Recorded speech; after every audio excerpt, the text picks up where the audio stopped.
तृतीय श्रेणी कुनी कुनी पिला माने आज आम भिडियो तुम 2025 रे हवाक जाऊथिबा वृत्ति परीक्षा पई साहित्य किछि प्रश्न आम भिडियो आलोचना करिबा जहाँ तुम वृत्ति परीक्षा पई बहुत हेल्पफुल रहिबो। तो पिला माने ता पूर्व तुम माने जदि एही चैनल नुआ अछ ताहले जल्दी जल्दी चैनल टी को सब्सक्राइब कर दियो ता सहित पाखरे थिबा बेल आइकन को दबाई दियो। तो पिला माने जहाँ फल रे जेते बेले भी मु एही भली वीडियो अपलोड करिबी संगे संगे तमनको पाखକୁ नोटिफिकेशन चल जिवो आ तम माने घरे बसी एही वीडियो पाई परिबो। तो पिला माने आमे समय नष्ट न करी देखिबा एबे साहित्यर प्रथम प्रश्न कोन अछि। तो पिला माने देखिबा एबे प्रथम प्रश्न तमनको पई कोन अछि। प्रथम प्रश्न पिला माने बाळकोटी टंकाटिए पाई खुशी होई गला काहेकि। तो पिला माने बाळकोटी टंकाटिए पाई खुशी होई गला काहेकि ऑप्शन अछि जीवन रे से केबे टंकाटिए देखि नथिला ना टंकाटी रे से बहु जिनिस किनि परिबो ना ताकू आउ किछि दिन भिक मागिबाकू पड़िबो नाही ना पिलाटी सेथिरु किछि संचय करि परिबो। तो पिला माने जीवन रे से केबे टंकाटिए देखि नथिला सेति पई से बहुत खुशी होई जाइतिला। ऑप्शन ए हबो सठिक उत्तर। परवर्ती प्रश्न पिला माने केउठारे अकाल मरुड़ी पड़िथिला। ऑप्शन अछि आंध्र रे, राजस्थान रे, कटक रे, बंगला रे। ताहले सठिक उत्तर हे जिवो पिला माने बंगला रे। त माने जानिथिबो बंगला रे अकाल मरुड़ी पड़िथिला। परवर्ती प्रश्न मंदिरटीर आकार किपरि। तो पिला माने मंदिरटीर आकार किपरि। ऑप्शन अछि विमान परी, घोड़ा परी, दुर्ग परी, रथ परी। निहाती भावरे पिला माने मंदिरटीर आकार रथ परी ही थिला। परवर्ती प्रश्न सेतेबेले पत्थर को जोड़िबा पई कोन व्यवहार करा जाउथिला। ऑप्शन अछि सीमेंट, माटी, अठा, चून। निहाती भावरे पिला माने चून हला सेतेबेले पत्थर को जोड़िबा पई चून ही व्यवहार करा जाउथिला। एबे पिला माने सीमेंट व्यवहार करा जाउछि। परवर्ती प्रश्न देखिबा आम ओडिसार केउ पड़ोसी राज्य दे उत्कल एक्सप्रेस जाए नाही। ऑप्शन अछि झारखंड, छत्तीसगढ़, आंध्र प्रदेश, पश्चिम बंग। निहाती भावरे पिला माने आंध्र प्रदेश हबो। आम ओडिसार हला केउ पड़ोसी राज्य दे उत्कल एक्सप्रेस जाए नाही ना आंध्र प्रदेश हला मन रखिबो। ऑप्शन सी हेजिबो सठिक उत्तर। परवर्ती प्रश्न पिला माने राजस्थान रा झियो माने कोन पिंधंती। एटा आमे आगुरु पढिथिले आज भी मध्य पढछंती। ऑप्शन अछि सालवार ओ पंजाबी, घाघरा ओ चोली, फ्रॉक ओ सेमिज, साड़ी ओ ब्लाउज। ताहले सठिक उत्तर हेजिबो पिला माने राजस्थान रा झियो माने घाघरा ओ चोली पिंधंती। ऑप्शन बी हेजिबो सठिक उत्तर। परवर्ती प्रश्न पिला माने मनुष्य दुईटी विरुद्ध रे किए प्रथमे बण अदालत रे अभियोग आनिला। तो पिला माने मनुष्य दुईटी विरुद्ध रे किए प्रथमे बण अदालत रे अभियोग आनिला। बहुत सुंदर प्रश्नटी। ऑप्शन अछि अजगर, भालू, हनुमानकड़, हाथी। ताहले सठिक उत्तर हेजिबो पिला माने हनुमानकड़। मनुष्य दुईटी विरुद्ध रे हनुमानकड़ प्रथमे बण अदालत रे अभियोग आनिथिला हला मन रखिबो पिला माने बहुत इंपोर्टेंट अछि। परवर्ती प्रश्न देखिबा पाइक मानक अवस्था खराब बोली किए कहिला। ऑप्शन अछि छुआळ सिंह, दଳ बेहेरा, झपट सिंह, करुणाकर। ताहले सठिक उत्तर हेजिबो पिला माने छुआळ सिंह। पाइक मानक अवस्था खराब बोली ए कथा छुआळ सिंह ही कहिला। परवर्ती प्रश्न से दिन गढ़े जीवन मोर सेही तो गढ़े जीवन मोर। सरी पिला माने सेही तो गढ़े जीवन मोर। एही कवितांश रे सेही तो काहाकू लक्ष्य करी कुहा जाइछे। ऑप्शन अछि मां को, बापा को, जन्मभूमि भारतवर्ष को ना भगवान को कुहा जाइछे। ताहले सठिक उत्तर हेबो पिला माने जन्मभूमि भारतवर्ष को ही ए कथा कुहा जाइछे। ऑप्शन सी हेजिबो सठिक उत्तर। परवर्ती प्रश्न पिला माने देखिबा साधव माने केउ मासरे बोइतरे दूरदेश व्यापार वाणिज्य करिबाकू जाउथिले। साधव माने केउ मासरे पिला माने जाउथिले बोइतरे दूरदेश को व्यापार वाणिज्य करिबाकू हम माने पढिथिले भासीजा हमर कागज डंगा विषय। तो पिला माने ऑप्शन अछि कार्तिक मासरे, मार्गशीर मासरे ना आषाढ़ मासरे ना पौष मासरे। निहाती भाबरे पिला माने से माने कार्तिक मासरे जाउथिले ना मन रखिबो कार्तिक मासरे से माने जाउथिले। परवर्ती प्रश्न पिला माने मांकड़ माने पोखरी रे कोन देखिले। तो पिला माने मांकड़ माने पोखरी रे कोन देखिले। ऑप्शन अछि आकाश, गछ, जह्न, मांकड़। निहाती भाबरे पिला माने से माने पोखरी भितरे जह्न को ही धरि देखिथिले जहा फल रे ताकू धरिबा पई चेष्टा करिथिले।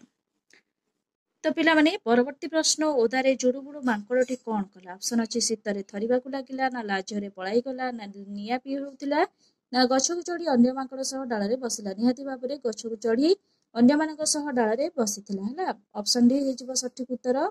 ପରବର୍ତ୍ତୀ ପ୍ରଶ୍ନ, ବାପୁଜୀ ଶବ୍ଦ କରି ଆଉ କେଉଁ ମହାମାନବଙ୍କ ନାମ ପରିଚିତ? ଅପସନ ଆସୁଛି ସୁଭାଷ ବୋଷ, ହରେକୃଷ୍ଣ ମାହାତାବ, ରାଜେନ୍ଦ୍ର ପ୍ରସାଦ, ଆକବର। ତ ନିହାତି ଭାବରେ ପିଲାମାନେ ସୁଭାଷ ଚନ୍ଦ୍ର ବୋଷ ହେବ। ଅପସନ ଏ ହେଇଯିବ ସଠିକ ଉତ୍ତର। ପରବର୍ତ୍ତୀ ପ୍ରଶ୍ନ, କାଳିଆ ବେଳେ ବେଳେ କଣ ଝାମ୍ପି ନେଉଥିଲା? ଅପସନ ଅଛି ସୋମାର କୁକୁଡ଼ା, ନା କୃପା ସିନ୍ଧୁର କୁକୁଡ଼ା, ନା କରିମର କୁକୁଡ଼ା, ନା କରିମର ବତକ। ନିହାତି ଭାବରେ ପିଲାମାନେ କରିମର କୁକୁଡ଼ା।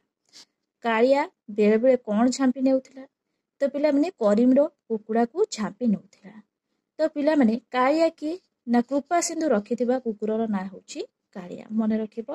ଏମିତି ବି ପ୍ରଶ୍ନ ଆସିପାରେ କୃପା ସିନ୍ଧୁ କଣ ରଖିଥିଲା? ତ ପିଲାମାନେ କୁକୁର ରଖିଥିଲା। ମନେ ରଖିବ, ତାର କୁକୁରର ନାମ ଥିଲା କାଳିଆ। ଅପସନ ସି ହେଇଯିବ ତ ପିଲାମାନେ ସଠିକ ଉତ୍ତର। ପରବର୍ତ୍ତୀ ପ୍ରଶ୍ନ ଦେଖିବା, ହାସିନାର ଡାକ କିଏ ଶୁଣିପାରିଲେ? ଅପସନ ଅଛି ଗାଁ ଲୋକ, କରିମ, ନା କୃପା ସିନ୍ଧୁ, ନା ଗୁରୁଜୀ। ନିହାତି ଭାବରେ ପିଲାମାନେ ଗୁରୁଜୀ ହିଁ ଶୁଣିପାରିଲେ। ଅପସନ ଡି ହେଇଯିବ ସଠିକ ଉତ୍ତର। ପରବର୍ତ୍ତୀ ପ୍ରଶ୍ନ, କୁକୁରକୁ ପାନେ ଦେବାକୁ କିଏ ଛକି ରହିଲା? ଅପସନ ଅଛି କୃପା ସିନ୍ଧୁ, ହାସିନା, ସୋମା, ନା କରିମ। ତ ପିଲାମାନେ କରିମ ଛକି ରହିଥିଲା ହେଲା। ଯେହେତୁ କଣ ତାର କୁକୁଡ଼ାକୁ ସେ ଖାଇ ଯାଉଥିଲା, ସେଥିପାଇଁ ତାକୁ ପାନେ ଦେବାକୁ ସେ ଛକି ରହିଥିଲା। ପରବର୍ତ୍ତୀ ପ୍ରଶ୍ନ, ପଠାଣି ସାମନ୍ତଙ୍କ ଘରର ଅଗଣା ଠାରୁ ପୁରୀ ଜଗନ୍ନାଥ ମନ୍ଦିରର ଦୂରତା କେତେ ପାହୁଣ୍ଡ? ନିହାତି ଭାବରେ ପିଲାମାନେ ବହୁତ ଇମ୍ପୋର୍ଟାଣ୍ଟ ଅଛି ଏଇଟା, ମନେ ରଖିବ।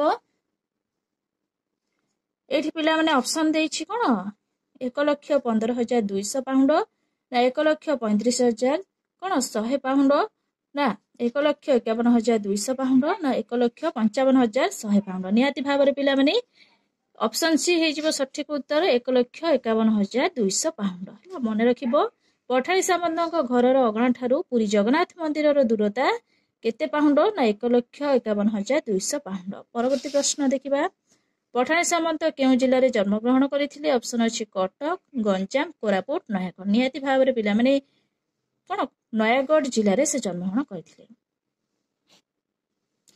ତ ପିଲାମାନେ ତମାନେ ପଢିଥିଲ ପଠାଣି ସାମନ୍ତ ନୟାଗଡ଼ ଜିଲ୍ଲା ଅନ୍ତର୍ଗତ ଖଣ୍ଡପଡା ଗ୍ରାମରେ ସେ ଜନ୍ମଗ୍ରହଣ କରିଥିଲେ ହେଲା। ପରବର୍ତ୍ତୀ ପ୍ରଶ୍ନ, ମାଧବକୁ କେଉଁ ଋତୁ ଭଲ ଲାଗେ?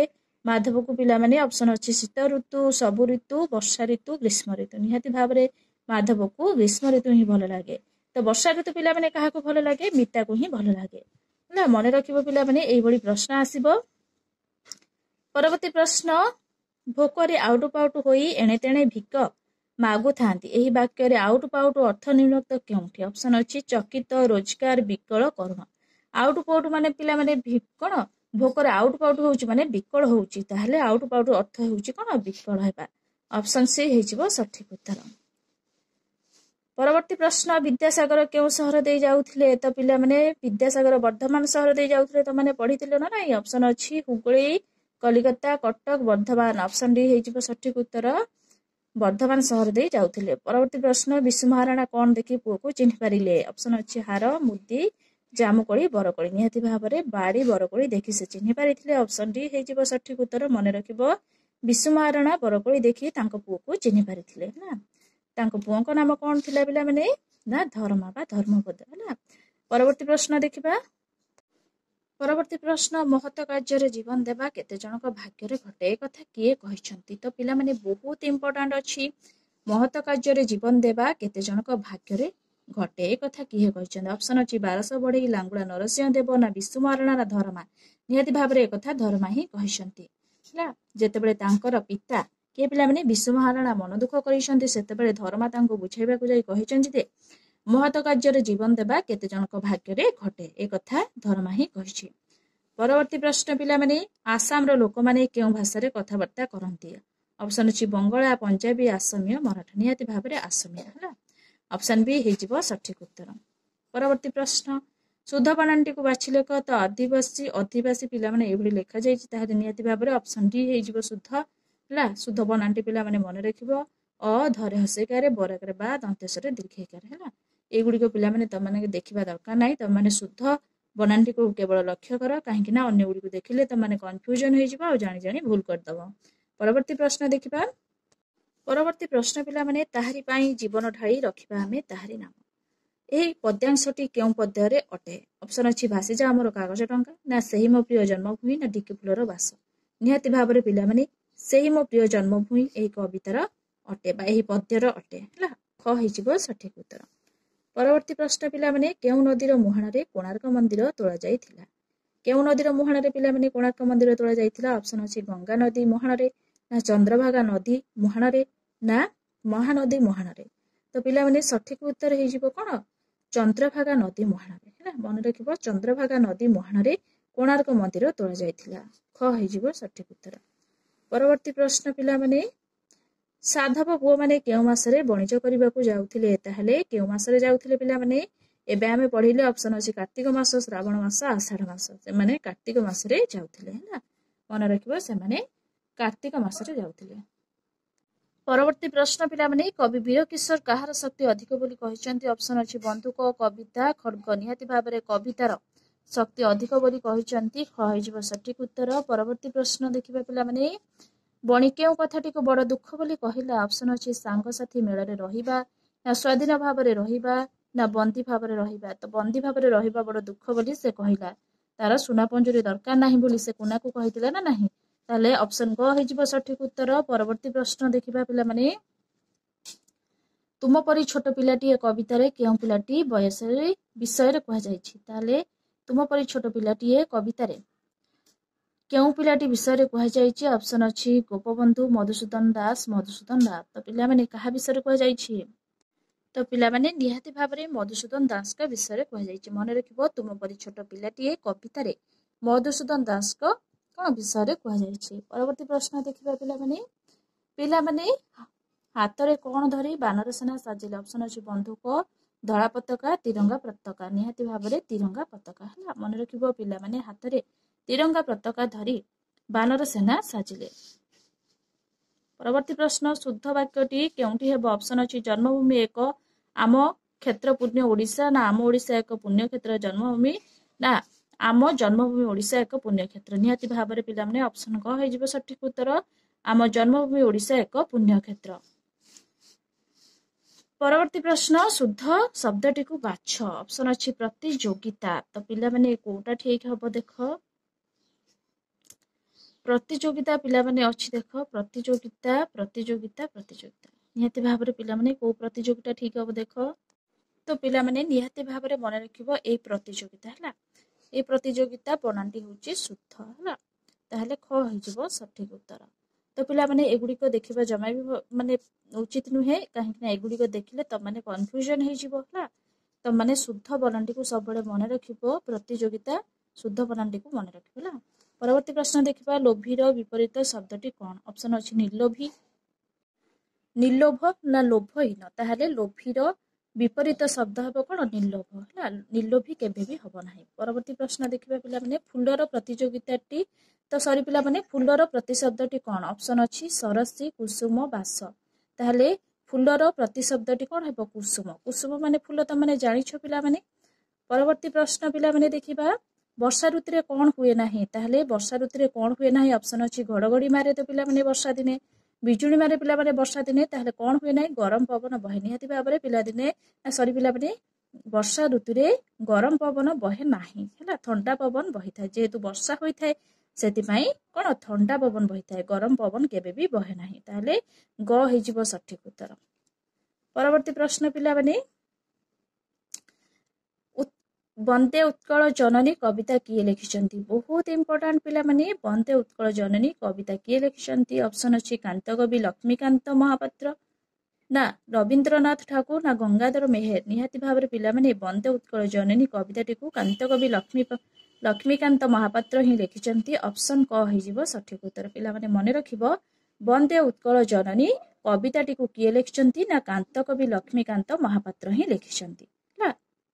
ତ ପିଲାମାନେ ଏବେ ଆମେ ସାହିତ୍ୟର କିଛି ପ୍ରଶ୍ନ ଆଲୋଚନା କରିସାରିଛନ୍ତି। ମୁଁ ଆଶା କରୁଛି ନିହାତି ଭାବରେ ତମମାନଙ୍କୁ ଏହି ଭିଡିଓଟି ଭଲ ଲାଗିଥିବ। ଯଦି ତମମାନଙ୍କୁ ଏହି ଭିଡିଓଟି ଭଲ ଲାଗିଥିବ ନିହାତି ଭାବରେ ଲାଇକ୍ କରିବ, ସେୟାର କରିବ, ସବସ୍କ୍ରାଇବ କରିବାକୁ ଜମା ବି ଭୁଲିବନି। Thank you.